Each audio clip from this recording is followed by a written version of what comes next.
નમો લોહી સૌ હરિહંતાણમ નમો લોહી સૌ વેદાનમ નમો લોહી સૌ આયર્યાન નમો લોહી સૌ જયાનમ નમો લોહી સૌ ત્રિકાળવતી શ્રાવણમ ઓમકાર બિંદુ સંયુક્ત નિત્યમ જયંતી યોગિના કામદમ ઔષધો છે ઓંકારાય નમો નમઃ મંગલમ ભગવાન મંગલમ ગૌતમોની મંગલમ કુંકુંદારી વિજેન્દ્રમોસુ મંગલમ નમઃ સમયસારાય स्वानुभूत्या चकास्ते स्वभावाय भवाय सर्वः विभाव निरुद्ध निराकार।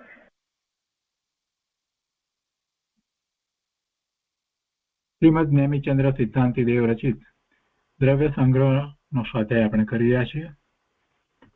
એમાં બૃહદ દ્રવ્ય સંગ્રહની ગાથા 35નો સ્વાધ્યાય ચાલે છે. 35મી ગાથા આપણે દ્રવ્ય સંગ્રહમાંથી અને બૃહદ દ્રવ્ય સંગ્રહમાંથી પૂજ્ય બ્રહ્મદેવજીની ટીકા સહિત વાંચનમાં લીધી અને તે પછીથી આ ગાથા ઉપર પૂજ્ય ગુરુદેવ કાંજી સ્વામીએ જે વિસ્તાર કર્યો છે તે આપણે કરી રહ્યા છીએ. અને એમાં અત્યારે અનુપ્રેક્ષાની વાત ચાલે છે. મૂળ ગાથામાં જે વાત કરવામાં આવી એમાં તો ભાવ સમરના ભેદ તરીકે વ્રત, સમિતિ, ગુપ્તિ, ધર્મ, અનુપ્રેક્ષા, પરિસજય અને ચારિત્ર લેવામાં આવ્યા. એમાંથી અત્યારે અનુપ્રેક્ષા ઉપર પૂજ્ય ગુરુદેવ વિસ્તાર કરી રહ્યા છે. અને અનુપ્રેક્ષામાં પણ અત્યારે હવે 3 અનુપ્રેક્ષાની વાત પૂરી થઈ. ચોથી અનુપ્રેક્ષા એકત્વ ભાવના. એકત્વ ભાવના ઉપર પૂજ્ય ગુરુદેવ વિસ્તાર કરી રહ્યા છે. તે આપણે લઈએ છીએ. બૃહદ દ્રવ્ય સંગ્રહ પ્રવચન ભાગ બીજો, પાન નંબર 17. એકત્વ ભાવના. પૂજ્ય ગુરુદેવ અહીંયા કહે છે કે હવે એકત્વ ભાવનાનું સ્વરૂપ કહે છે. આત્મા એકલો છે એનો વિચાર કરે છે. પોતાના શુદ્ધ આત્માની પ્રતીતિ, તેનું જ્ઞાન અને એવા પોતાના શુદ્ધ સ્વરૂપમાં રમણતા રૂપી નિશ્ચય રત્નત્રય રૂપ એક રૂપતા ધારણ કરીને તેની ભાવના ભાવે છે. જો સમ્યક દર્શન, સમ્યક જ્ઞાન, સમ્યક ચારિત્ર એ કઈ 3 જુદી પર્યાય નથી, એક જ પર્યાયના ભાગ છે. એટલે એમ કે છે કે નિશ્ચય રત્નત્રય રૂપ એક રૂપતા ધારણ કરીને તેની ભાવના ભાવે છે. અને એમાં પણ કેટલી વાત લીધી, માત્ર અનુભૂતિ એમ નહીં, ક્ષણિક અનુભૂતિ નહીં. અહીંયા તો એમ કે છે કે પોતાના શુદ્ધ આત્માની પ્રતીતિ, જ્ઞાન અને રમણતા, એમાં રમણતા શબ્દ મૂક્યો છે. એકાગ્રતા, વિશેષ એકાગ્રતા છે. અને એમાં પરિણામ જે થઈ રહ્યા છે તે રત્નત્રયના પરિણામ થઈ રહ્યા છે, પણ એક રૂપ છે. એમ એક રૂપતા ધારણ કરીને સ્વ સાથે એક રૂપતા ધારણ કરીને તેની ભાવના ભાવે છે. આ એકત્વ ભાવના. તેવા જીવને સહજ આનંદ, સુખ આદિ અનંત ગુણોના આધાર રૂપ કેવળ જ્ઞાન રૂપી સહજ શરીર ઉત્પન્ન થયેલ છે. કેવળ જ્ઞાન રૂપી સહજ શરીર, કઈ શરીર નથી પણ એને ઉપમા આપી છે, એ ઉત્પન્ન થયેલ છે. અહીં શરીરનો અર્થ સ્વરૂપ સમજવું, પણ 7 ધાતુથી બનેલું ઔદારિક શરીર સમજવું નહીં. તો જ્ઞાન શરીર છે એટલે કે સ્વરૂપ છે. આગળ કહે છે કે તેવી રીતે ભૂંડા આર્ત અને રૌદ્ર ધ્યાનથી વિલક્ષણ પરમ સામાયિક રૂપ એકત્વ ભાવના છે. આ બધા પદાર્થો સંયોગી અને નાશવાન છે. હું એકલો ધ્રુવ અવિનાશી છું અને પોતાનો આત્મા જ હિતકારી છે. એમ જે ભાવના ભાવે છે તે એકત્વ ભાવના છે. એકત્વ ભાવનામાં બધા પદાર્થો જે છે મારી આસપાસમાં એ બધા મારાથી જુદા છે. એ સંયોગે કરીને પ્રાપ્ત થયા છે, એ સંયોગી છે અને નાશવાન છે. વળી આ શરીર એ પણ મારાથી જુદું છે, ભિન્ન છે. આ કર્મણ શરીર, આ તેજસ શરીર, નવકર્મ બધું મારાથી જુદું ભિન્ન છે અને હું એકલો ધ્રુવ અવિનાશી છું. એવી ભાવના, એ પોતાના આત્માની એવી ભાવના, એ જ હિતકારી છે, એ એકત્વ ભાવના છે. આવી સમજણ કર્યા વિના વૈરાગ્ય લાવી ભાવો થાય કે દીક્ષા લે તો પણ વ્યર્થ છે. આવી ભાવનાથી પોતાના શુદ્ધ સ્વરૂપ રૂપે જ પોતે છે, બીજી રીતે કોઈ રીતે પોતે છે નહીં, એવી એકત્વ ભાવના, સૌથી એકત્વ, એવી અંતરમાં પ્રતીતિ થઈ જ નથી. અને બાહ્યમાં ગમે તેવા આચાર હોય, દીક્ષા પણ લે તો એથી કોઈ વિશેષ લાભ થતો નથી. ગુરુદેવ કહે છે કે પુત્ર, મિત્ર, સ્ત્રી, કુટુંબ, શરીર, હીરા માણેક, હાથી ઘોડા, એ બધા જરા પણ હિતના કરતા નથી. પોતાનો શુદ્ધ આત્મા જ હિતનો કરતા છે.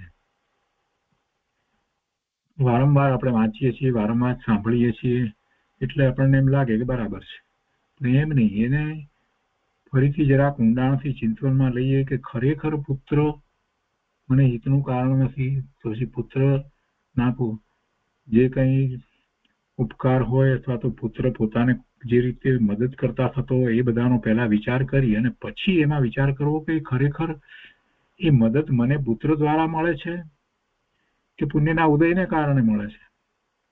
જ્યારે એમ વિચાર કરવામાં આવે ત્યારે ખ્યાલ આવે છે કે પોતાના પુણ્યનો ઉદય છે તો બધા પોતાને હિતકારી છે, પણ પોતાના જ પુણ્યનો ઉદય નથી ને પાપનો ઉદય છે તો એમાં બીજા આપણને શું મદદ કરે, બીજા આપણી ઉપર શું ઉપકાર કરે? કાંઈ કરતા નથી.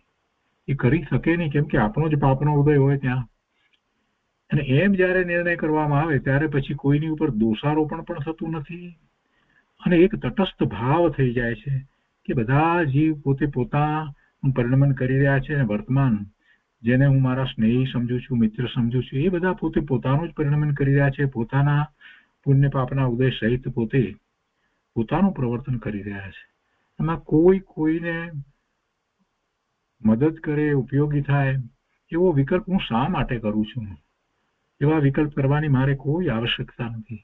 શરીરને હું મારું માની અને એના માટે, એના સ્વાસ્થ્ય માટે, એના નિરોગીપણા માટે, એના રક્ષણ માટે હું બીજાને આધારભૂત માનું છું. બીજાનો આશ્રય હોય તો મને એ બધું પ્રાપ્ત થાય. આ બધી મારી જે માન્યતા છે એ મારે દૂર કરવાની જરૂર છે. બધા ભગવાન આત્મા પોતપોતાના રહ્યા છે અને મને કોઈ એ મદદ કરે કે હું કોઈને મદદ કરું એવું વસ્તુનું સ્વરૂપ નથી. આમ જ્યારે વિચાર કરે ત્યારે જ ખરેખર એને થાય કે ખરેખર કોઈ પોતાના હિતના કરતા નથી, પરંતુ માત્ર એમને વાંચી જઈ અને પછી એમાં એમ લાગે કે કોઈ પોતાનું હિત કરતું નથી અને એમાં પણ જ્યારે કોઈક પુત્ર કે મિત્ર કે સ્ત્રી દ્વારા કંઈક પોતાને ઈચ્છા હોય એ પ્રમાણે ન થયું હોય તો ઉલટો દ્વેષ ભાવ આવી જાય. અહીંયા જરા પણ હિતના કરતા નથી, એમાં દ્વેષ ભાવ નથી લાવવાનો, એમાં કોઈ દ્વેષ ભાવ લાવવાનો નથી, એમાં સંભાવ લાવવાનો છે. પુત્ર, મિત્ર, સ્ત્રી, કુટુંબ એ બધા મને હિતનું કારણ નથી એમ કરીને એમના પ્રત્યે કોઈ દ્વેષ ભાવ કે દુગંછાનો ભાવ, અને એમાંય પાછું પોતે ઈચ્છ્યું હોય એમ ન થયું હોય ત્યારે કે ના બસ શાસ્ત્રમાં તો એ વાત આવી છે કે મને હિતનું કારણ નથી એમ કરીને એના પ્રત્યે દ્વેષ ભાવ નથી લાવવાનો, સમભાવ લાવવાનો છે. બહુ શાંતિથી બધી વાતને સમજવાની છે. ક્યાંય શાસ્ત્રની અંદર એવી કોઈ વાત છે જ નહીં કે જેને કારણે આપણે બીજા પ્રત્યે કોઈ અણગમો કરીએ કે દ્વેષનો ભાવ કરીએ. એવી કોઈ વાત જ હોતી નથી. તો આ મુખ્ય વાત, મહત્વની વાત છે અને એને સારી રીતે વિચારવાની જરૂર છે. પોતાની પર્યાયમાં, અત્યારે વર્તમાન પર્યાયની અંદર જે ચાલી રહ્યું છે એનો સ્વીકાર કરી અને એને સમજવાનું છે. અને એ વખતે પણ, વર્તમાન પર્યાય વખતે પણ પોતાનો શુદ્ધ આત્મા જ પોતાને હિતનું કારણ છે અને એમ હિતનું કારણ છે એમ બોલી જવાથી હિતનું કારણ ખરેખર થયું છે? પોતાનો આત્મા હિતનું કારણ હોય તો અત્યાર સુધી આટલી ઉંમર થઈ, આટલા શાસ્ત્ર વાંચ્યા તો પણ કેમ પોતાને સમ્યક દર્શન નથી થયું? એવો જો વિચાર કરે તો એને ખ્યાલ આવે કે હિતનું કારણ છે, પણ એનું લક્ષ્ય કરી એની રુચિ કરી અને એ તરફ વળી જઈએ તો હિતનું કારણ થાય. નહીતર આત્મા તો અનાદિનો છે જ, શું હિત થયું? હિતનું કારણ કાંઈ થયું નથી. એટલે બંને રીતે આખો વિચાર કરવાનો છે. ફરીથી વાંચીએ. પુત્ર, મિત્ર, સ્ત્રી, કુટુંબ, શરીર, હીરા, માણેક, હાથી, ઘોડા જરા પણ હિતના કરતા નથી. પોતાનો શુદ્ધ આત્મા જ હિતનો કરતા છે અને એના ઉપર બંને તરફથી વિચાર કરવાનો છે. હવે આગળ કહે છે કે આ ઉપર કહેલ રીતે જ પરમ ઉપેક્ષા સંયમ રૂપ એકત્વ ભાવના છે. જો ઉપેક્ષા સંયમ રૂપ, ઉપેક્ષાની અંદર કોઈ ઘૃણાનો ભાવ ના આવે. ઉપેક્ષાની અંદર કોઈના પ્રત્યે એવો ભાવ ના થાય. ઉપેક્ષા ની અંદર તો સમભાવ હોય ત્યારે સાચી ઉપેક્ષા થાય. વસ્તુ જુદી છે અને જુદી પરિણમન કરી રહી છે, એટલે મારા જ્ઞાનનું જ્ઞેય છે એમ ઉપેક્ષા ભાવ થવો જોઈએ. અને એવો ઉપેક્ષા ભાવ થાય તો જ સાચો સંયમ થાય. નહીતર તો દુઃખી થઈ અને કેટલાક લોકો દીક્ષા લઈ લે છે કે આ સંસારમાં શું છે, બધું દુઃખ જ છે, દુઃખ છે એમ કરી અને કાંઈક પોતાને પ્રતિકૂળતાઓ ઘણી હોય તો પછી કે ચાલો કીધું બસ એમ કરીને દીક્ષા લઈ લે. એવા કેટલાક લોકો હોય છે. ના, એથી કાંઈ લાભ થતો નથી. ગુરુદેવ કહે છે કે આ ઉપર કહેલ રીતે જ પરમ ઉપેક્ષા સંયમ રૂપ એકત્વ ભાવના છે અને તે સહિત જે પોતાનો શુદ્ધ આત્મા છે તે એક જ અવિનાશી અને હિતકારી પરમ પદાર્થ છે, પરમ ધન છે.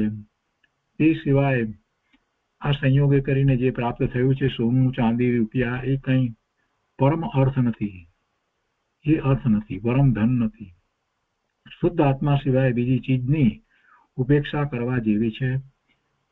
એટલે કે એના તરફનું વલણ છોડી દેવા જેવું છે. એની રુચિ, એમાં રસ, એમાં હિતની બુદ્ધિ છોડી દેવા જેવી છે. પોતાનો શુદ્ધ આત્મા જ પોતાનું ધન છે, સ્વધન છે, પોતાનો સ્વનિધિ છે. માટે નિર્વિકલ્પ ધ્યાનથી ઉત્પન્ન તથા નિર્વિકાર પરમાનંદમય લક્ષણ આકુળતા રહિત સ્વભાવનું ધારક આત્મસુખ તે જ સાચું સુખ છે. બાકી બીજું કોઈ સાચું સુખ નથી. 5 ઇન્દ્રિયોના કહેવાતા સુખમાં આકુળતા થાય છે તે સાચું સુખ નથી. 5 ઇન્દ્રિયોના કહેવાતા સુખમાં પહેલા આકુળતા છે અને પછી આકુળતા જાય છે એટલે આપણે માનીએ કે સુખ છે. એ સુખ નથી. એ આકુળતા કરી હતી ખોટી નકામી કલ્પિત સુખની ઈચ્છા કરી અને આસક્તિને કારણે એ આકુળતા થઈ હતી. અને એ જે પદાર્થની કે જે સંયોગની માટે આકુળતા કરી હતી એ જ્યારે પદાર્થ કે સંયોગ આવે છે તો એને એમ લાગે છે કે પોતે સુખી થયો. સુખી નથી થતો. એમાં એની આકુળતા શાંત પડે છે. એ જ છે સાચું સુખ. તો હજી એને ખબર નથી. મહાપુરુષો આપણને એમ કહે છે કે ભાઈ તને ક્યાં સાચા સુખનો અનુભવ જ છે? તને તો બધી આકુળતા ઓછી થાય એને જ તું તો સુખ માને છે. આગળ કહે છે કે જીવના શરીર, બંધુજન, સોનું, ઇન્દ્રિય સુખ વગેરે નિશ્ચય નહીંથી સુખના કારણ નથી એમ કહી ખંડન કેમ કરવામાં આવ્યું એમ કોઈ શંકા કરે તો સમાધાન એ છે કે જ્યારે મરણનો અવસર આવે છે ત્યારે જીવ એક ગતિમાંથી બીજી ગતિમાં એકલો ચાલ્યો જાય છે. એમાંનું કાંઈ એની સાથે આવતું નથી. એ એકલો ચાલ્યો જાય છે. અને પૂજ્ય બ્રહ્મદેવજીએ ટીકામાં આ વાત લીધી છે. ગુરુદેવે એનો વિસ્તાર કર્યો, સમજ આપી છે કે દેહ, કુટુંબીજન વગેરે કોઈ સાથે જતું નથી. આવી ભાવના ભાવતા અને ચૈતન્ય તરફ ઢળતા સંવર થાય છે. એ પછી બીજા દિવસના પ્રવચનમાં ગુરુદેવ આગળ વાત કહે છે કે આ એકત્વ ભાવનાનું વર્ણન ચાલે છે.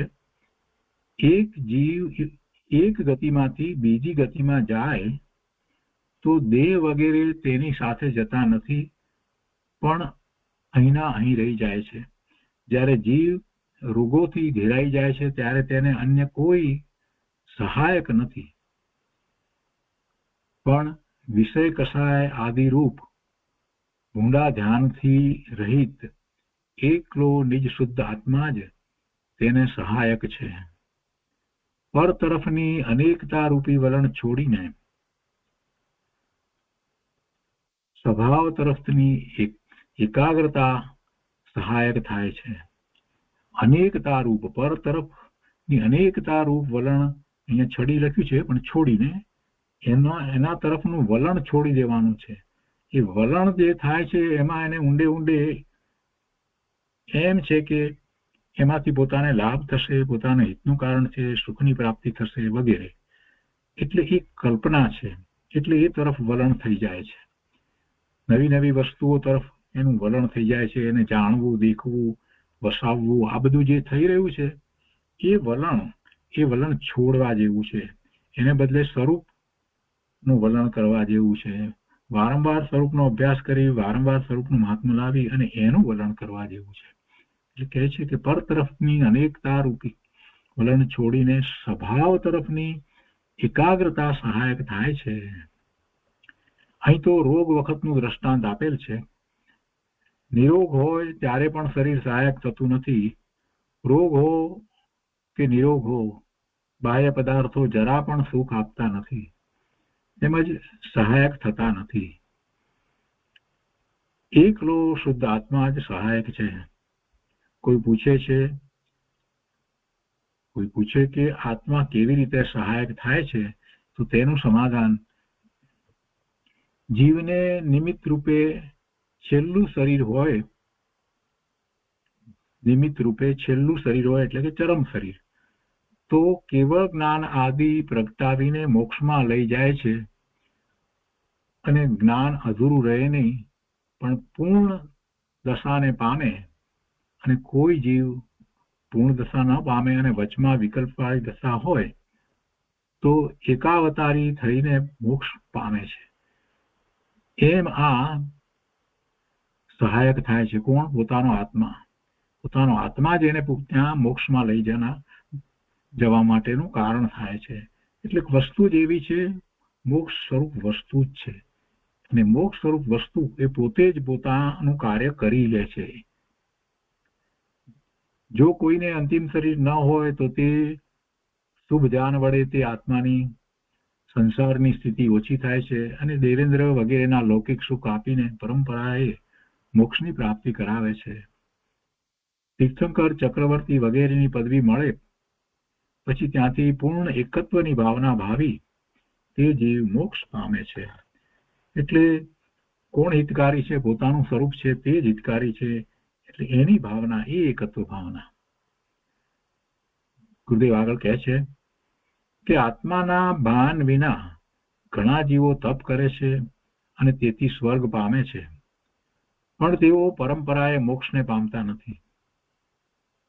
જેને આત્માનું ભાન છે અને જે એકત્વની ભાવના ભાવે છે, તેને શુભ રાગ બાકી રહી જાય તો દેવ આદિનો ભવ પામી ત્યાંથી મનુષ્ય થઈ અને તે ભવનો પણ અભાવ કરી અને નિયમથી મોક્ષમાં જાય છે. આ રીતે એકત્વ ભાવનાનું ફળ જાણી નિજ શુદ્ધ આત્મા એકલો છે એમ તેની સદા ભાવના કરવી જોઈએ. આમ એકત્વ નામની ચોથી ભાવના પૂરી થઈ. જો એકત્વ ભાવનામાં બે વાત છે. એક તો પોતે એકલો છે એટલી એક વાત નથી, પણ સાથે સાથે એ પોતે એકલો છે માટે જ એ પોતાના સ્વભાવ ભાવે થઈ શકે છે. પોતે બીજાની સાથે નથી, શરીર વગેરે સાથે નથી, બીજાઓની સાથે નથી, નહીતર તો એનો ઉપયોગ એમાં ચાલ્યો જાય. એટલે એકત્વ ભાવનામાં બંને વાત છે. બીજાથી જુદો, બીજાથી ભિન્ન એકલો છે એટલે એક તો વાત એ કરી કે ભાઈ બીજાની મદદને એની તને જે અપેક્ષા છે તું છોડી દે. તું એકલો અનાદિથી એકલો જ છે, ત્યારે તું બેકલો થયો જ નથી. શરીર સહિત હોવા છતાંય તું એકલો જ રહ્યો છો. એટલે એક તો એ નિર્ભયપણાની વાત એમાં મૂકી છે કે કોઈ ભય રાખવાની જરૂર નથી. તું અનંતકાળથી એકલો જ ભ્રમણ કરી રહ્યો છે, તારી સાથે કાંઈ બીજું આવ્યું જ નથી. અને બીજી વાત એ અહીંયા મૂકી છે એકત્વમાં કે જે એકત્વ જે છે એકલો છે તો એનું સ્વરૂપ કેવું છે? શુદ્ધ છે, પૂર્ણ છે, પવિત્ર છે. અને એ જ તને કેવળ જ્ઞાનનું કારણ થાય છે, એ જ તને મોક્ષની ગતિમાં લઈ જનારું છે. એટલે એકત્વ ભાવનામાં બે વાત છે.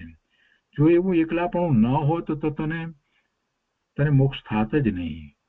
એટલે કે જેને મોક્ષ થયો છે એ બધાને એ રીતે જ થયો છે ને તને પણ એ જ રીતે મોક્ષ થઈ શકે છે. તો એકત્વ ભાવનામાં માત્ર નિર્ભયતાની વાત નથી કે તું એકલો જ છો એટલે બીજાની અપેક્ષા ન રાખે, એટલી અમથી વાત નથી. અહીંયા બીજી વાત બહુ મહત્વની જે લીધી એ છે એકત્વ ભાવનાની અંદર તો સ્વરૂપ પોતાનું છે અને એની ભાવના કરતા તો પોતાને રત્નત્રયના પરિણામ થાય છે. આ એકત્વ ભાવનાની મુખ્યતા છે. તો એ ચોથી ભાવના પૂરી થઈ. હવે પાંચમી ભાવના અન્યત્વ ભાવના. હવે પાંચમી અન્યત્વ ભાવનાનું કથન કરે છે તે આ પ્રકારે છે. એકત્વ ભાવનામાં વિધિ અથવા અસ્થિરૂપ કથન છે અને અન્યત્વ ભાવનામાં આ નથી, આ હું નથી એમ નિષેધાત્મક કથન છે. એટલે આપણે જે કહીએ છીએ ને વિધિ નિષેધ પૂર્વક પુરુષાર્થ જે કરીએ છીએ તો વિધિ નિષેધ પૂર્વક તો આ વિધિ કહેવાય. અસ્થિરૂપ કથન જે છે એકત્વ ભાવનાની અંદર એ વિધિ. અને અન્યત્વ ભાવનામાં અન્યપણે હું નથી, અન્ય મારું નથી, આ હું નથી એમ નિષેધાત્મક કથન છે. પૂર્વે એકત્વ ભાવનામાં કહ્યું હતું કે દેહ, બંધુજન, સુવર્ણ વગેરે પદાર્થો તથા ઇન્દ્રિય સુખ આદિ બધું કર્મોને આધીન છે, તેથી વિનાશ સ્વભાવના ધારક છે. એ બધા તો વિનાશી છે. દેવ, ગુરુ, શાસ્ત્ર તથા રાગ, દ્વેષ, કામ, ક્રોધ આદિ તથા સાંસારિક સુખ બધું વિનાશક છે, માટે ત્યાજ્ય છે, તજવા યોગ્ય છે. જો એમાં ગુરુદેવે દેવ, ગુરુ, શાસ્ત્ર પણ સાથે લઈ લીધા.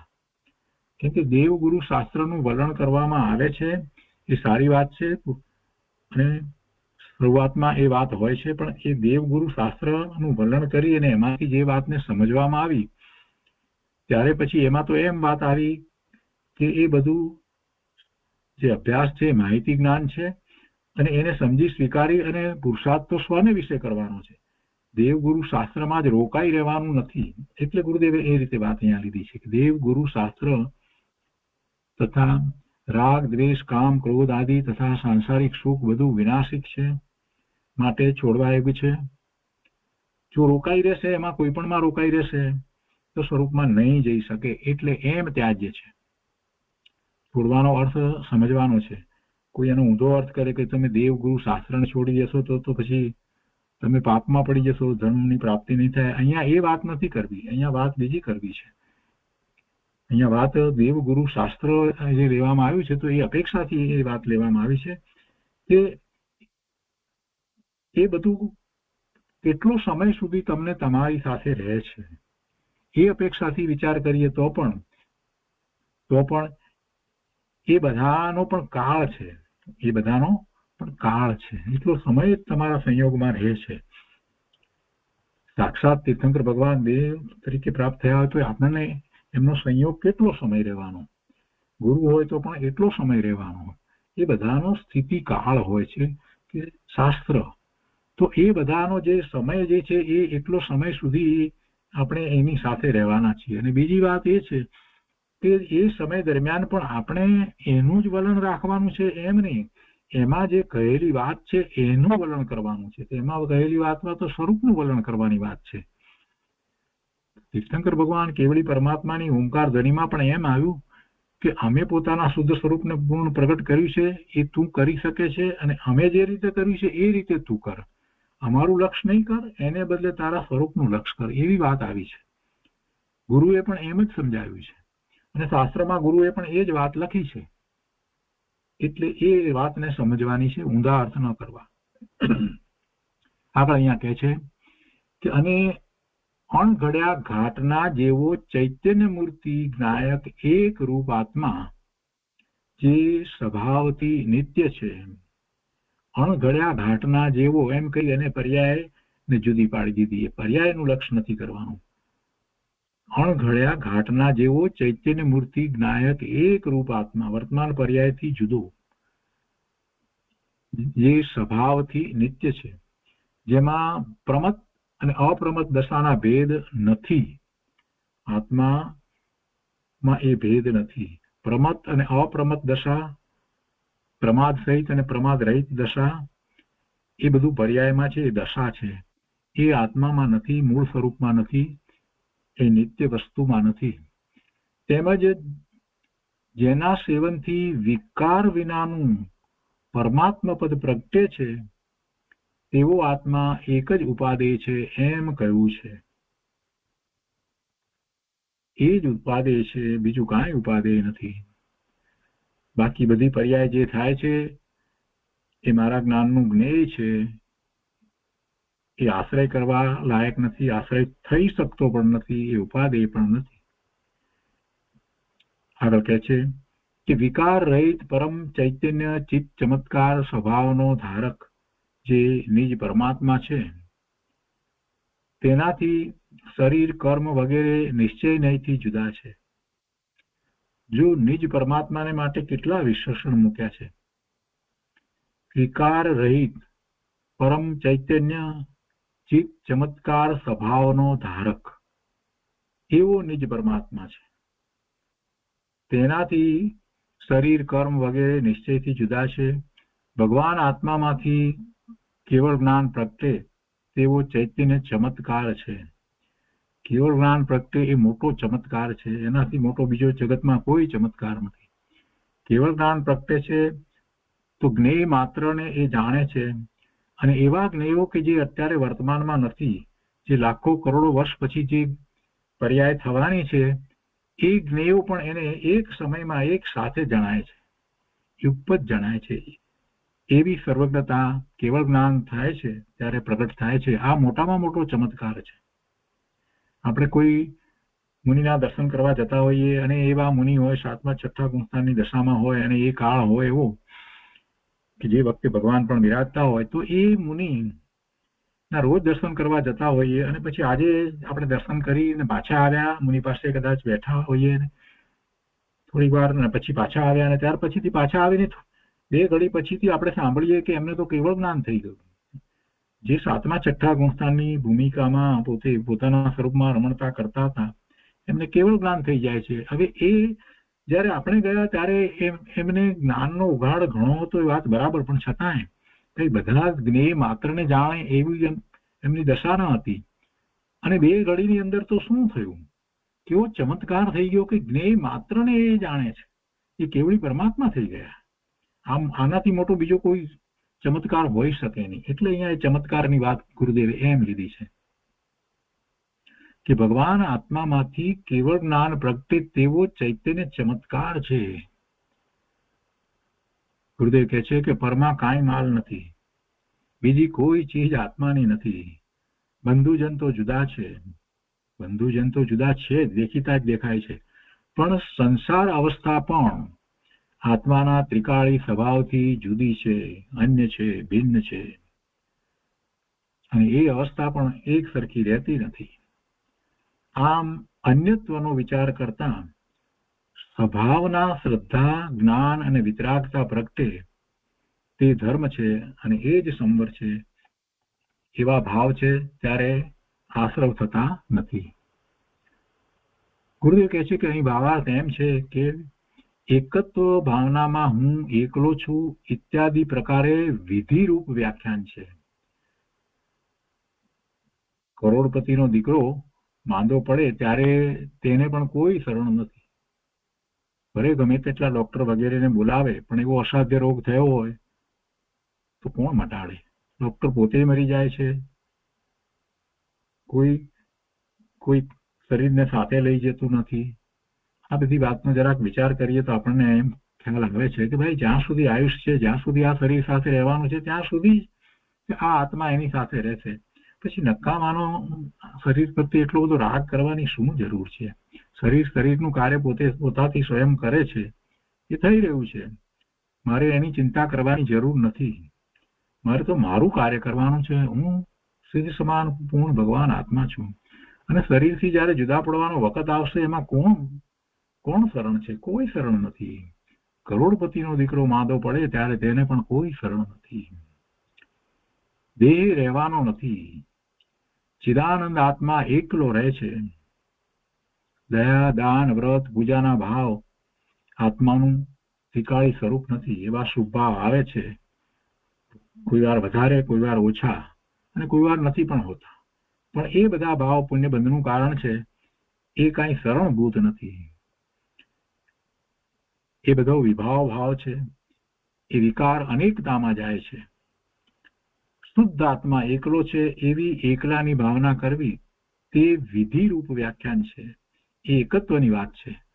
અને અહીંયા અન્યત્વ ભાવનાની અંદર કહે છે કે અન્યત્વ ભાવનામાં દેહ આદિ પદાર્થ મારાથી જુદા છે, મારા નથી. એ પ્રકારે નિષેધ રૂપ વર્ણન છે. એમ વિધિ નિષેધ છે. દેવગુરુ શાસ્ત્ર આત્માથી જુદા છે, મારા નથી. એ પ્રકારે નિષેધ રૂપ વર્ણન આવે છે. અહીંયા વાત કરી પછી આગળ અહીંયા કહે છે કે દેવગુરુ શાસ્ત્ર આત્માથી જુદા છે, તો એમાં પણ નિષેધમાં આવી ગયું. આત્માની પર્યાયમાં થતા શુભાશુભ ભાવો પણ પર છે, અને વ્યવહાર રત્નત્રયના પરિણામ પણ પર છે. શુભાશુભ ભાવ અને વ્યવહાર રત્નત્રયના પરિણામ એ બધું પર છે. તો પછી આ સ્ત્રી, પુત્ર વગેરે, કુટુંબ, પૈસો, ધન, મિલકત એ બધું તો ક્યાંય દૂર રહી ગયું. દેવગુરુ શાસ્ત્રની શ્રદ્ધાનો વિકલ્પ, દેવગુરુ શાસ્ત્રની શ્રદ્ધાનો વિકલ્પ, 12 વ્રત કે મહાવ્રતનો વિકલ્પ એ પણ કલ્યાણનું કારણ નથી. કેમ કલ્યાણનું કારણ નથી? કેમ કે એ વિકલ્પની સાથે રહેલો ભાવ છે તે શુભ ભાવ છે. અને શુભ ભાવ છે એ પુણ્ય બંધનું કારણ છે, એ પુણ્ય આશ્રવનું કારણ છે, એ અબંધનું કારણ નથી. આપણે અબંધના કારણનો વિચાર કરી રહ્યા છીએ, એટલે કે સંબરનો, ભાવ સંબરનો વિચાર કરી રહ્યા છીએ, જેમાં કોઈ આશ્રવ થાય નહીં એનો વિચાર કરી રહ્યા છીએ. તો એ અપેક્ષાથી આખો વિચાર કરવાનો છે. શાસ્ત્રનો અભ્યાસ ન હોય ને એ પછી આવી વાત વાંચે એટલે સમજે નહીં, એટલે વિરોધ કરે. દેવગુરુ શાસ્ત્રની શ્રદ્ધાનો વિકલ્પ 12 વ્રત કે મહાવ્રતનો વિકલ્પ પણ કલ્યાણનું કારણ નથી. આ વાત સામાન્ય લોકોને ગળે ઉતરે એવી નથી. શાસ્ત્રના અભ્યાસ કર્યા હોય અને જે અપેક્ષાથી વાત કરવામાં આવી હોય એ અપેક્ષાથી સમજવામાં આવે તો જ ગળે ઉતરે, તો જ એવી બરાબર સાચી શ્રદ્ધા થાય. એ બોલવા માટે નથી, એ સાચી શ્રદ્ધા કરવા માટે છે. અને એનો અર્થ ઊંધો કરી અને દેવગુરુ શાસ્ત્રની શ્રદ્ધા છોડવાની પણ વાત અહીંયા કરી નથી. એવો વિકલ્પ ન હોય એમ પણ બનતું નથી. જે પોતે પોતાના સ્વરૂપની ભાવના ભાવે છે એને પહેલા એ વિકલ્પ અને એવા શુભભાવ વગેરે હોય છે, અને પછી એને છોડી અને એ આગળ વધે છે. આપણે શુભભાવની જયારે વાત કરીએ છીએ તો શુભભાવ હોય નહીં અને અશુભમાંથી સીધો શુદ્ધમાં જાય એવું તો બનતું નથી. કોઈ જીવ અશુદ્ધમાં હોય છે, એમાં અશુદ્ધમાં શુભ અને અશુભ બે કયા હોય તો એમાં અશુભમાંથી સીધો શુદ્ધમાં જાય એમ તો બનતું નથી. એટલે અશુભ ભાવ છૂટે છે, શુભમાં એ રોકાયો છે, અને સાચા શુભ ભાવમાંથી પણ એ શુભ ભાવ છે એને છોડી અને શુદ્ધ ભાવે જાય છે. શુદ્ધ ભાવે થાય છે. શુભ છોડી અને શુદ્ધ ભાવે થાય છે. એટલે એટલા માટે એને નિમિત્ત કારણ પણ કહેવામાં આવે છે. પણ એ નિમિત્ત કારણ એ રીતે છોડવા રૂપ નિમિત્ત કારણ છે. બંને વાતને જેમ છે તેમ આપણે તો પકડવાની છે. ગુરુદેવ અહીંયા કહે છે કે માત્ર અખંડ આત્માનું શરણ લેવું તે કલ્યાણનું કારણ છે. શરણની અપેક્ષાથી આ દેવગુરુ શાસ્ત્ર જે છે એની શ્રદ્ધાનો વિકલ્પ જે છે એ શુભભાવ છે. 12 વ્રત મહાવ્રત જે છે એમાં પણ શુભભાવ છે. એટલે એ કલ્યાણનું કારણ આ અપેક્ષાથી કહ્યું કે અખંડ આત્માનું શરણ લેવાની અપેક્ષાથી વિચાર કરીએ તો કલ્યાણ તો આત્માનું શરણ લેતા જ થાય છે. એટલે પેલા કલ્યાણનું કારણ નથી. આવા શ્રદ્ધાંથી ધર્મની શરૂઆત થાય છે. આ પ્રમાણે એકત્વ અને અન્યત્વ ભાવમાં વિધિ તથા નિષેધનો ભેદ છે. બંનેનું તાત્પર્ય એક જ છે. સ્વરૂપ પ્રાપ્તિનું જ તાત્પર્ય છે. હું એકલો છું એમાં અસ્તિ તથા પર મારાથી જુદા છે એમાં નાસ્તિ, એમ અસ્તિ નાસ્તિથી કથન છે. ગુરુદેવ કહે છે કે ભાઈ પહેલા તું યથાર્થ દ્રષ્ટિ તો કર, પ્રથમ યથાર્થ દ્રષ્ટિ તો કર, પ્રથમ દર્શન શુદ્ધિ કરવી, દર્શન શુદ્ધિ કરવી. દાન આદિનો વિકલ્પ ઉઠે તે શુભરાગ છે. દર્શન શુદ્ધિ એટલે શું? દર્શનનો અર્થ અહીંયા શ્રદ્ધા કરવાનો છે. શ્રદ્ધાની શુદ્ધિ કરવી એટલે કે પોતાને અનાદિથી વિપરીત શ્રદ્ધા ચાલી આવે છે. ધર્મને માટે અનેક પ્રકારે એ વિકલ્પો કરે છે, તો એને જરાક સમજવા અને શાસ્ત્રમાં જે રીતે કહ્યું છે એ રીતે શુદ્ધિ કરવી, દર્શન શુદ્ધિ. દાન આદિની વાત શાસ્ત્રમાં પણ કરી છે, પણ ત્યાં એને શુભ ભાવ કયો છે તો એને એ રીતે જ સમજવાનું છે. એને ધર્મ ન સમજતા એને શુભ ભાવ સમજવો. અશુભથી બચવા માટે એવા શુભ ભાવ હોય છે. તો દર્શન શુદ્ધિ કરવી પહેલી વાત એ છે. અત્યાર સુધી જે કંઈ ધર્મનું સ્વરૂપ આપણે માની લીધું છે જન્મથી શરૂ કરીને, તે બધામાં આપણે ફેરફાર કરવાની જરૂર છે. દર્શન શુદ્ધિ કરવાની જરૂર છે. એટલે કે સત્ય શું છે, સાચી માન્યતા, સાચી શ્રદ્ધા કયા પ્રકારે હોવી જોઈએ, અને એવી સવિકલ્પ દશાની અંદર પહેલા તો દર્શન શુદ્ધિ કરવી, પછી એવો દ્રઢ નિર્ણય કરવો, અને એમ નિર્ણય કર્યા પછીથી સ્વરૂપનું લક્ષ કરે તો બરાબર છે, નહીતર સાચા અર્થમાં દર્શન શુદ્ધિ થતી નથી. દાન આદિનો વિકલ્પ ઉઠે તે શુભરાગ છે, તેનાથી આત્મતત્વ જુદું છે. એવા શ્રદ્ધા જ્ઞાન કરવા તે પ્રથમ ધર્મ છે. અને આવી શ્રદ્ધા વિના કરોડો રૂપિયા ખર્ચવાથી પણ ધર્મ થાય તેવું નથી. અમુક પદાર્થો ખાવા પીવામાં કે અમુક પૈસા ખર્ચવામાં ધર્મ નથી.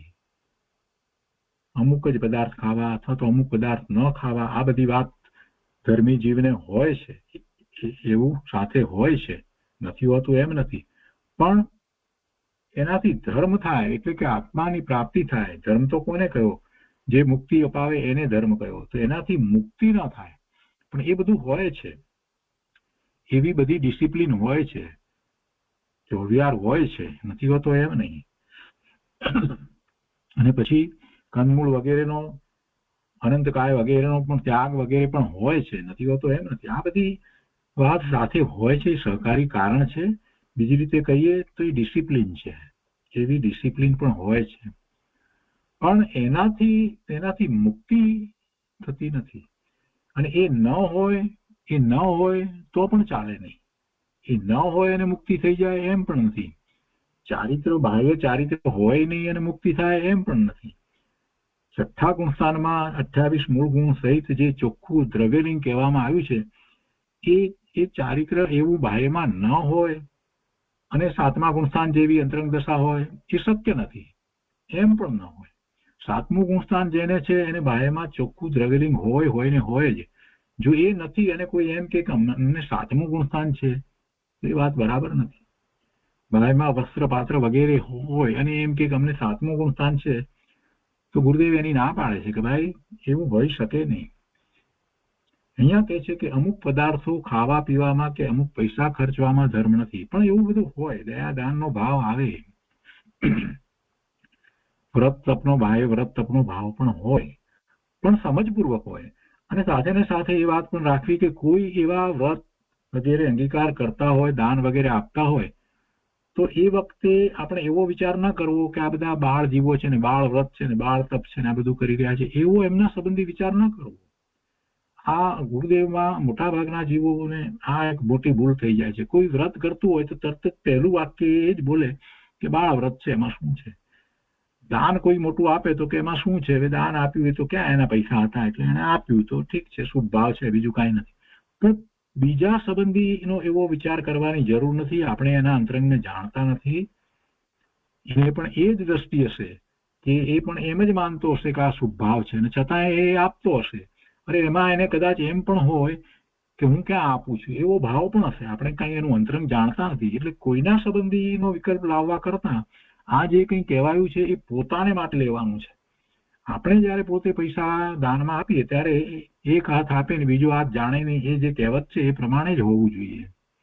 અને એમ સમજીએ છીએ કે આનાથી આગળ મારે બીજો ધર્મ કરવાનો છે, આ બધું તો હોય છે. એવા નિયમ વ્રત વગેરે કરીએ, અંગીકાર કરીએ ત્યારે પણ એમ જ હોય છે કે આનાથી વિશેષ આગળ વધી અને મારે સ્વરૂપમાં એકાગ્રતા કરવાની છે. એટલે આ બધું મને સહકારી કારણ છે, એથી વિશેષ કાંઈ નથી. એ પોતાને માટે લેવાનું છે, બીજા સંબંધીની વાત નથી. તો અહીંયા કહે છે કે અમુક પદાર્થો ખાવા પીવામાં કે અમુક પૈસા ખર્ચવામાં ધર્મ નથી. ધર્મી એવા આત્મામાં રહેલો છે. જ્ઞાન દર્શનમય શક્તિવાનના આધારે ધર્મ છે. તેવો ધર્મ જેને પ્રગટ થયો છે તે જીવ ભાવના ભાવે છે. પુણ્યથી ધર્મ માને, નિમિત્તથી લાભ માને, તેને સાચી ભાવના હોઈ શકે નહીં. એટલે આ વાત પણ બીજાને માટે આપણે નહીં વિચારવી, આપણે પોતાને માટે વિચારવાની.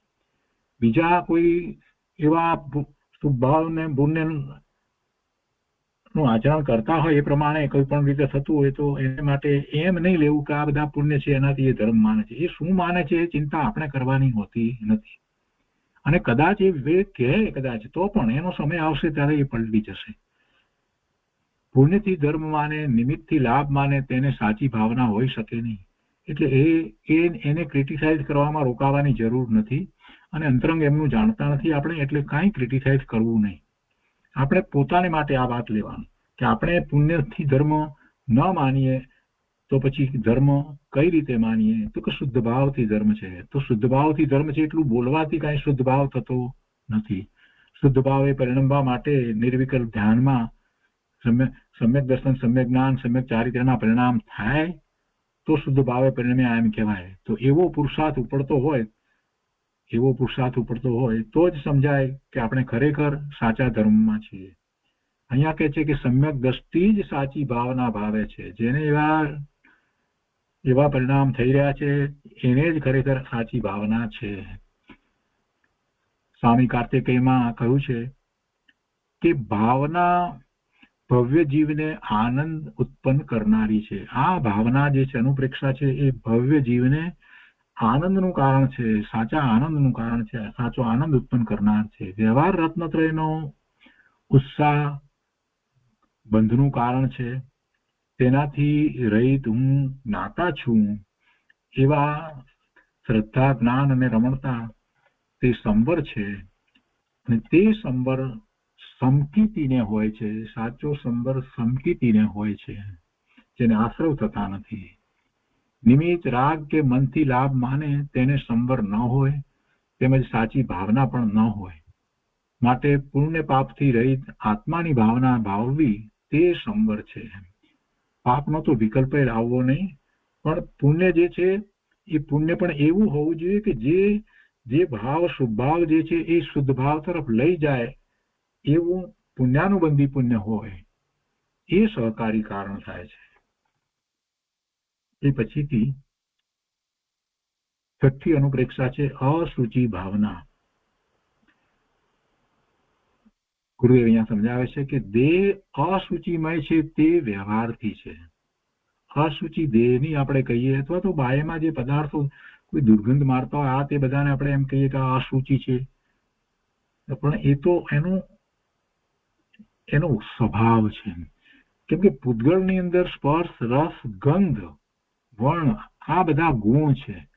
અને ગંધ જે છે એ સુગંધ પણ હોય ને દુર્ગંધ પણ હોય. અને એનું વર્ણ વગેરેમાં પણ એવું હોય કે મનોગમ્ય પણ હોય અને મનોગમ્ય ન હોય અથવા તો અણગમો થાય એવું પણ હોય. આ બધું હોય, પણ એ બધું શેનું છે? એ પૂતગળનું છે. એ પૂતગળની અવસ્થા છે, પૂતગળના સ્કંધની અવસ્થા છે. તો દેહ છે એ પણ પૂતગળનો સ્કંધ છે. અને પૂતગળનો સ્કંધ છે તો એની અંદર પણ આ બધું હોય. એમાં રૂપ ન હોય અને કુરૂપ પણ હોય, એમાં સુગંધ ન હોય અને દુર્ગંધ પણ હોય. તો એ બધું જે અશુચિમય માનીએ આપણે અને એના પ્રત્યે દુર્ગંધા કરીએ, તો એ દુર્ગંધા જે કરીએ છીએ તો એને કારણે આપણને કોઈ લાભ નથી થતો. અને એમાં કોઈ બીજાના શરીર વગેરે માટે થઈને એવી દુર્ગંધા કરવામાં આવે, એના કુરૂપ માટે, એના કુબડાપણા માટે, એમાંથી દુર્ગંધ આવતી હોય એને માટે, તો તો એને કારણે તો આપણને પાપના બંધ પડે. એટલે અશુચિને સમજવા જેવી છે. અશુચિ શું છે ખરેખર, કેમ કે એ તો પૂતગળનો સ્વભાવ છે. તેમાં શુચિ અશુચિના ભેદ પાડવાની જરૂર પણ નથી. પૂતગળના સ્કંદમાં શું અશુચિ ને શુચિના ભેદ પાડવા? વાસ્તવિક રીતે નિશ્ચયથી શું અશુચિ છે એ સમજવાની વાત છે. મોટાભાગે અશુચિ લોકો આમ જ સમજે છે. ગુરુદેવ કહે છે કે દેહ અશુચિમય છે તે વ્યવહારથી છે. એ માત્ર વ્યવહારથી કહેવા ખાતર છે. ખરેખર તો દેહ આત્માનું જ્ઞેય છે. એ જ્ઞેય છે. એ દુર્ગંધ મારે છે કે સુગંધ છે, એ કુરૂપ છે કે સુંદર છે, એ બધું આત્માના જ્ઞાનનું જ્ઞેય છે. એ જ્ઞેય છે. અને જ્ઞેયથી હું ભગવાન આત્મા જુદો છું. માત્ર હું એનો જાણનારો છું.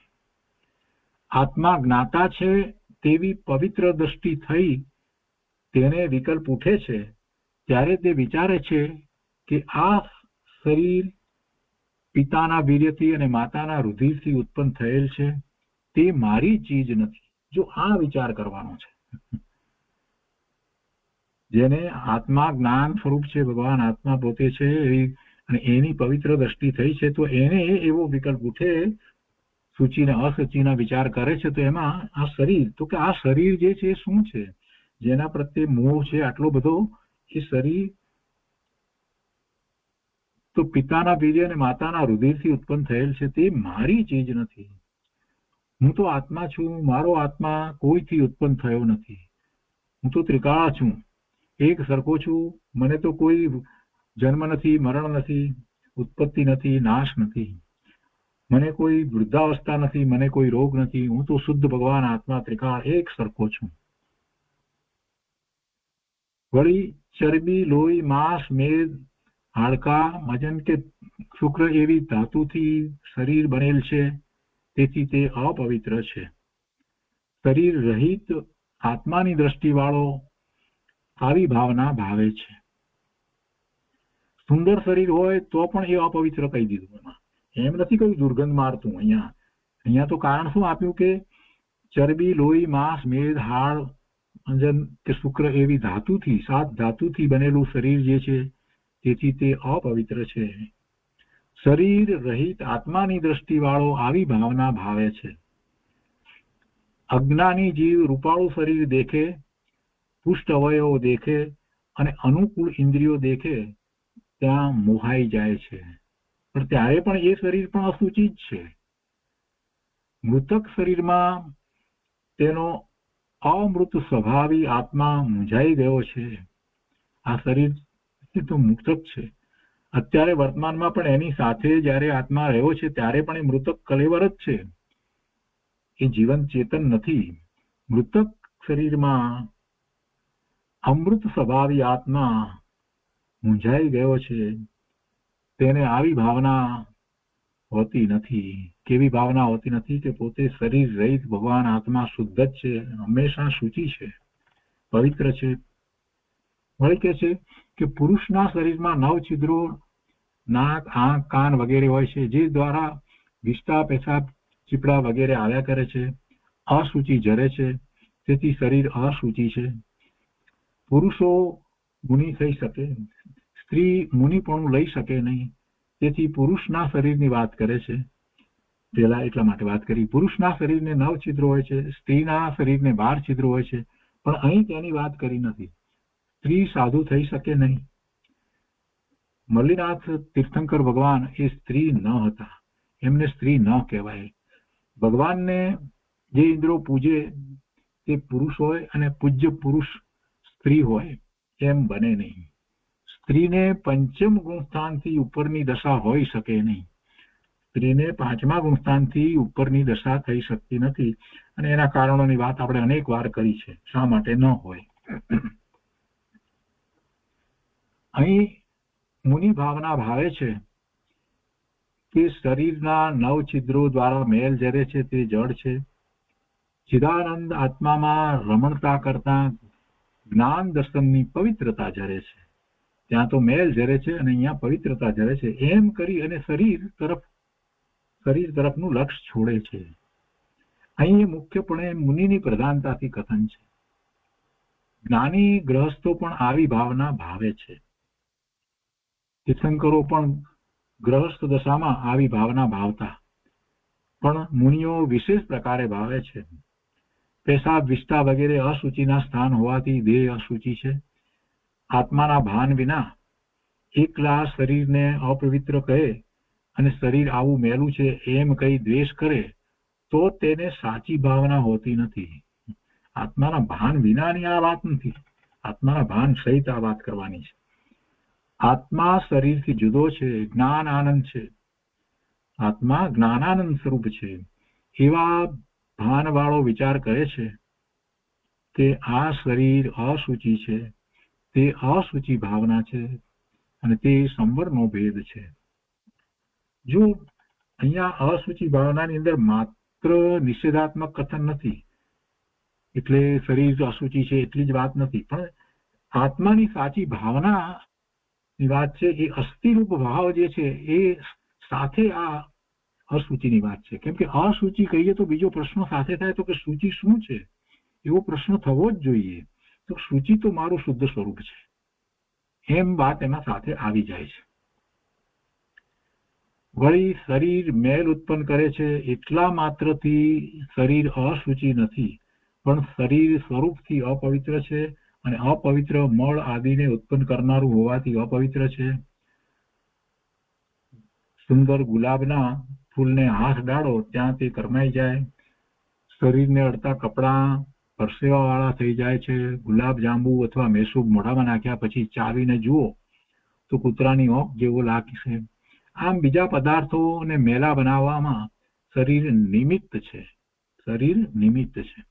માટે શરીર અપવિત્ર છે અને આત્મા પવિત્ર છે એમ જ્ઞાન સહિત વૈરાગ્ય લાવે તો આ ભાવના સાચી ભાવી કહેવાય. આત્મા પવિત્ર છે એવા ભાન વિના શરીર અપવિત્ર ગણી દ્વેષ કરે તેને સાચી ભાવના હોતી નથી. અશુચિ ભાવનામાં એને અશુચિ સાચી ભાવના નથી. આત્મા પવિત્ર છે એના ભાન સહિત શરીર અપવિત્ર એમ કહેવામાં આવ્યું છે. હવે પવિત્રતાનું કથન કરે છે. કેવો છે ભગવાન આત્મા? આત્મા સહજ શુદ્ધ જ્ઞાન દર્શન આદિ ગુણોના આધારભૂત છે. અનંત ગુણોને એને ધારી રાખ્યા છે અને એનું ભવન અંદરમાં ચાલી રહ્યું છે. એવો પૂર્ણ પવિત્ર ભગવાન આત્મા છે તથા નિશ્ચયથી પોતે જ પવિત્ર હોવાથી આ પરમાત્મા રૂપ આત્મા જ પવિત્ર છે. કહે છે કે કોને મુનિપણું હોય છે? આત્મા બ્રહ્મ સ્વરૂપ છે, તેમાં જે પ્રવૃત્તિ કરે છે અને દેહની સેવા છોડી ચૈતન્યમાં લીન થાય છે તેને બ્રહ્મચર્ય જાણો. બ્રહ્મ સ્વરૂપ ભગવાન આત્મા, એમાં ચર્યા કરવી એનું નામ બ્રહ્મચર્ય છે. એ વ્યાખ્યા ગુરુદેવે વારંવાર કરી છે, શાસ્ત્રમાં પણ એ વ્યાખ્યા છે. એવા બ્રહ્મચર્યના ધારક મુનિ હોય છે અને એવું બ્રહ્મચર્ય છે આત્મામાં ચર્યા કરે છે એટલે પછી બાહ્યમાં તો એમને બ્રહ્મચર્ય હોય જ છે. એને વ્યવહારથી આપણે કહીએ છીએ 9 વાળ સુધી 9 વાળ સહિત બ્રહ્મચર્ય કહીએ છીએ, એ બધું તો હોય જ છે. કેમ કે ચર્યા જ પોતાના સ્વરૂપને વિશે કરે છે. તો પછી કહે છે કે એવા બ્રહ્મચર્યના ધારક મુનિ હોય છે. 28 મૂળ ગુણના પાલનનો ભાવ તે શુભરાગ છે. નિર્દોષ આહારનો વિકલ્પ ઉઠે તે પણ શુભરાગ છે. એ મુનિપણું નથી. તે વિનાના શુદ્ધ બ્રહ્મ સ્વરૂપ આત્મામાં લીનતા કરવી તે મુનિની પ્રવૃત્તિ છે. મુનિની પ્રવૃત્તિ તો આ છે, બ્રહ્મ સ્વરૂપ પોતાના આત્મામાં વિશેષ એકાગ્રતા કરવી, લીનતા કરવી, રમણતા કરવી એ મુનિની પ્રવૃત્તિ છે. આ ગાથામાં જે નિર્મળ બ્રહ્મચર્ય કહ્યું છે તે પરમ આત્મામાં સ્થિર જીવોને હોય છે, બીજેથી મળતું નથી. દેહની ક્રિયાથી કે સ્ત્રી છોડવાથી બ્રહ્મચર્ય મળતું નથી. એ પ્રમાણે બ્રહ્મચારી સદા પવિત્ર છે. એ વચનથી પૂર્વે કહેલા મુનિઓને પવિત્રતા હોય છે. એવા મુનિઓને આત્માની મસ્તી ફાટી હોય છે. એ મસ્તીમાં હોય, આનંદમાં હોય છે, આત્માના આનંદમાં. તેમને આનંદના ઝરણા વહે છે અને મસ્તીમાં શરીર વગેરેનું સ્નાન હોતું નથી. 28 મૂળ ગુણની અંદર જે વાત કરવામાં આવી છે એમાં એ વાત આવે છે. અસ્નાન, અદંત ધોવન, દંત ધોવન પણ હોતું નથી. રાગ અને દેહની ક્રિયાની ઉપેક્ષા કરે છે અને ચિદાનંદ આત્માની અપેક્ષા કરે છે, તેને મુનિ કહે છે. શું કહે છે? રાગ અને દેહની ક્રિયાની ઉપેક્ષા કરે છે અને ચિદાનંદ આત્માની અપેક્ષા કરે છે, તેને મુનિ કહે છે. બ્રહ્માનંદ આત્માની રમતે ચડેલા મુનિ વિકલ્પમાં અને જળની ક્રિયામાં મુનિપણું માનતા નથી. મોટું આયુષ્ય હોય ત્યાં લાખો વર્ષ સુધી મુનિપણું પાળે, છતાં શરીરે સ્નાન ન કરે. શરીર મેલું હોવા છતાં અંતર્જ્ઞાન જાજ્વલ્યમાન છે. જો શરીર મેલાનો વિચાર જરાક કરીએ તો એ છેવટે તો એ મેલું એટલે શું છે? એ પૂતગળ પરમાણુ ચોટ્યા છે ને, બીજું શું છે? અને જે શરીર છે એ પૂતગળ પરમાણુનો સ્કંદ છે અને એની ઉપર બીજા માટી વગેરેના પૂતગળ પરમાણુ ચોટ્યા છે. બધા છે તો પૂતગળ જ ને, બધા છે તો પૂતગળ જ ને. અને એ પૂતગળ એને ક્યાં નડે છે? જેને આત્માનું જ લક્ષ્ય, એનું જ ભાન રહે છે, એવા મુનિને ક્યાં નડે છે? એ પૂતગળ છે. માટે મુનિઓ પવિત્ર છે. અહીંયા કહે છે કે બહારથી શરીર મેલું હોવા છતાં અંતર જ્ઞાનથી દીપે છે, એ જ્ઞાનથી દીપતા છે, માટે મુનિઓ પવિત્ર છે. આત્માનું ભાન કરી ઉગ્ર આનંદ વેદતા હોય છે, તેથી પવિત્ર છે. તથા જે કામ, ક્રોધ, વિષય ભોગ, કપટમાં તત્પર છે, આ બધામાં જે તત્પર છે તે જીવ બાહ્યથી જળ સ્નાન કરી તથા સાબુ લગાવી શરીરને સ્વચ્છ રાખે અને સુગંધી તેલથી નાતો હોય અને સેન્ટ પણ લગાડતો હોય તો પણ તે પવિત્ર નથી. તો એ દિવસનું પ્રવચન પૂરું થયું અને એ પછીથી આગળ અશુચિ વિશે બીજા દિવસના પ્રવચનમાં ગુરુદેવ કહે છે કે અહીં જ્ઞાની અશુચિ અનુપ્રેક્ષાનો વિચાર કરે છે. આત્મા પવિત્ર છે. જળ આદિમાં સ્નાન કરવાથી પવિત્રતા થતી નથી. જે જીવ કામ ક્રોધમાં તત્પર છે તે સ્નાન કરતો હોવા છતાં તેની મલિનતા ટળતી નથી. આત્મા નાયક છે એવી અંતરદ્રષ્ટિ થવી તે પવિત્રતા છે. જન્મથી જીવ શુદ્ર હોય છે. કોઈ તીવ્ર પાપ કર્યા માટે શુદ્ર થાય છે એમ નથી. જન્મથી જીવ શુદ્ર હોય છે. કોઈ તીવ્ર પાપ કર્યા માટે શુદ્ર થાય છે એમ નથી. જન્મથી જીવ શુદ્ર કેમ કહ્યો? કેમ આત્માની અનુભૂતિ નથી એટલે એ શુદ્રપણું એમ કહેવામાં આવ્યું છે. અને બાહ્યમાં જે વિચાર કરીએ કે એવા શુદ્રને ત્યાં જન્મ લીધો છે તો એ તો એની પર્યાય છે. એ તો બાહ્યમાં એ પર્યાય છે. અને એવા પાપ કર્યા માટે શુદ્ર થાય છે એમ નથી. એટલે જે જીવ શુદ્ર થાય છે એ એમ નથી. એ શુદ્રપણું તો પર્યાયમાં છે. શુદ્રને ઘેરે જન્મવું, નીચ કુળ મળવું, એ બધું પર્યાયની અંદર ગયું. પણ જીવની વાત લેવી છે તો જન્મથી શું છે? જન્મથી ક્યાં એને આત્માનો અનુભવ થયો છે? એટલે કહે છે કે જન્મથી જીવ શુદ્ર હોય છે. કોઈ તીવ્ર પાપ કર્યા માટે શુદ્ર છે એમ નથી. વળી ક્રિયાથી દ્વિજ કહેવાય છે. એક તો માતાએ જન્મ આપ્યો અને બીજી વાર આત્માની જ્ઞાન ક્રિયા વડે ધર્મના સંસ્કાર આપ્યા અને જન્મ આપ્યો, માટે દ્વિજ કહેવાય છે. આ બીજો જન્મ. ધર્મના સંસ્કાર આત્માની જ્ઞાન ક્રિયા વડે થયા એટલે એ બીજો જન્મ, એમ દ્વિજ કહેવાય છે. ઉપનયન સંસ્કાર કહે છે એટલે કે આત્માના જ્ઞાન સ્વભાવની દ્રષ્ટિ એટલે નયન ઉઘડે, જ્ઞાન સ્વભાવની દ્રષ્ટિ ઉઘડે, એવા નયન ઉઘડે તો તે ઉપનયન સંસ્કાર કહે છે અને તે દ્વિજ છે. સાચા શાસ્ત્રના જ્ઞાનથી જ્ઞાની કહેવાય છે અને બ્રહ્મચર્ય આનંદ સ્વરૂપમાં રમે તે બ્રાહ્મણ છે અને એ પ્રમાણે ચિદાનંદ શુદ્ધ આત્મામાં તત્પર છે તે શુદ્ધ બ્રાહ્મણ છે. જ્ઞાતિ એટલે જ્ઞાતિ એ બ્રાહ્મણ, તે બ્રાહ્મણપણું નથી. વાસુદેવ શ્રી કૃષ્ણે યુધિષ્ઠિરને કહ્યું હતું કે શુદ્ધ આત્મા ચિદાનંદનો પ્રભાવ રહે છે તેમાં સ્નાન કરવું. શુદ્ધ આત્મા ચિદાનંદનો પ્રવાહ અંદરમાં ચાલુ છે, એમાં સ્નાન કરવું, એમાં રમણતા એકાગ્રતા કરવી, તે પરમ પવિત્રતાનું કારણ છે. અને એમાં એક વાત આવે છે કે શ્રી કૃષ્ણે યુધિષ્ઠિરને જાત્રાએ જતી વખતે એક તુંબડી આપેલી. બધા જાત્રા સ્થળે પોતે સ્નાન કર્યું અને તુંબડીને પણ સ્નાન કરાવતા. જાત્રા કરીને પાછા આવ્યા પછી તુંબડીનો એક ટુકડો કાઢીને શ્રી કૃષ્ણે બતાવ્યું કે તુંબડીને આટલા સ્નાન કરાવ્યા, એવી ને એવી કડવી રહી. તુંબડી કડવી હોય ને તો એની કડવાશ ગઈ નહીં, આટલા સ્નાન કરાવ્યા. કડવાશ એવી ને એવી રહી છે, કડવાશ ગઈ નથી. તેમ બહારના સ્નાન કરે પણ અંદરમાં મેલ ન જાય, અંદરના જે મેલ પડ્યા છે, મલિનતા, એ ન જાય તો બધું વ્યર્થ છે. હે પાંડુપુત્ર, લૌકિક ગંગા આદિ તીર્થમાં સ્નાન કરવા તે પવિત્રતાનું કારણ નથી. ઇન્દ્રિયોનું લક્ષ છોડી સંયમ રૂપી જળવાળી, સત્યને ધારણ કરવા વાળી, શીલ રૂપી કિનારા વાળી તથા દયામય તરંગોને ધારવા વાળી આત્મરૂપી નદીમાં સ્નાન કર. બ્રહ્મચર્ય રૂપી રૂડા સ્વભાવ ભાવને રાગ રહિત અહિંસામય તરંગવાળા આત્મામાં ડૂબકી માર. તેની રુચિ કરી એમાં નિમગ્ન થા, કેમ કે અંતરાત્મા બાહ્ય જલથી શુદ્ધ થતો નથી. માટલા આખો દિવસ પાણીમાં રહે છે તે કઈ શુદ્ધ થતા નથી. માટે પવિત્ર આત્માના શ્રદ્ધા જ્ઞાન કરવા તે પવિત્રતાનું કારણ છે, તે સૂચિનું કારણ છે. આમ ધર્મી જીવ પવિત્રતાની ભાવના ભાવે છે અને અપવિત્રતાની ભાવના છોડે છે.